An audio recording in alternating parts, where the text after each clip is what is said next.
lebih baik pulang nama daripada gagal di medan tugas.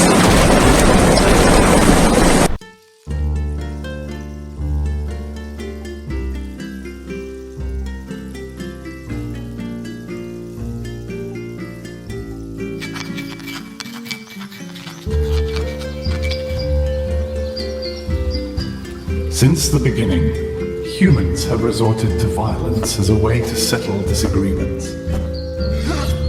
Yet through the ages, people from around the world have tried to limit the brutality of war.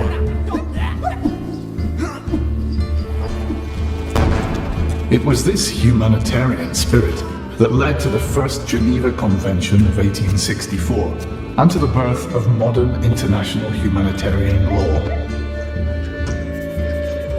Setting the basic limits on how wars can be fought, these universal laws of war protect those not fighting, as well as those no longer able to.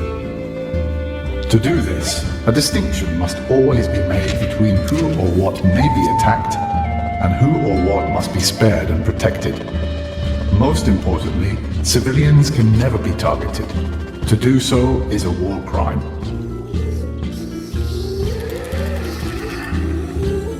When they drove into our village, they shouted that they were going to kill everyone.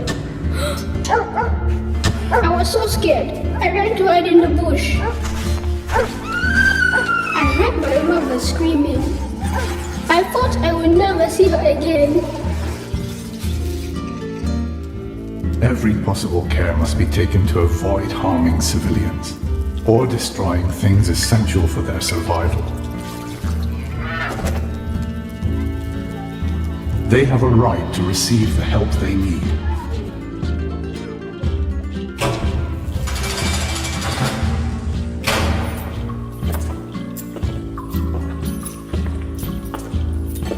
The conditions prisoners lived in never used to bother me. People like him were the reason my brother was dead. He was the enemy and was nothing to me. But then I realized that behind bars, he was out of action and no longer a threat to me and my family.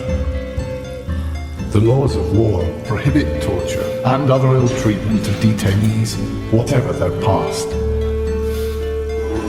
They must be given food and water and allowed to communicate with loved ones.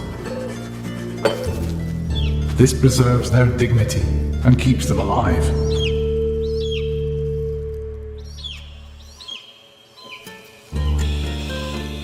Medical workers save lives, sometimes in the most dangerous conditions. Fighters from both sides were wounded in a deadly battle. We were taking them to the nearest hospital. At a checkpoint, a soldier threatened us to treat his men only. We were running out of time, and I was afraid that now all of them were going to die. Medical workers must always be allowed to do their job, and the Red Cross or Red Crescent must not be attacked. The sick or wounded have a right to be cared for, regardless of whose side they are on.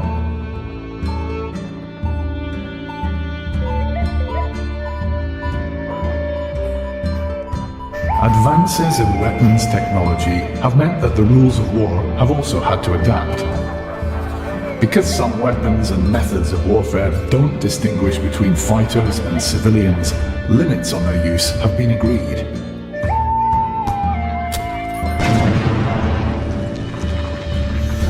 In the future, wars may be fought with fully autonomous robots. But will such robots ever have the ability to distinguish between a military target and someone who must never be attacked?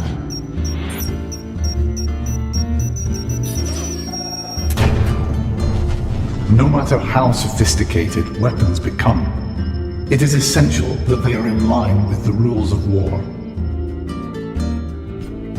International humanitarian law is all about making choices that preserve a minimum of human dignity in times of war and make sure that living together again is possible once the last bullet has been shot.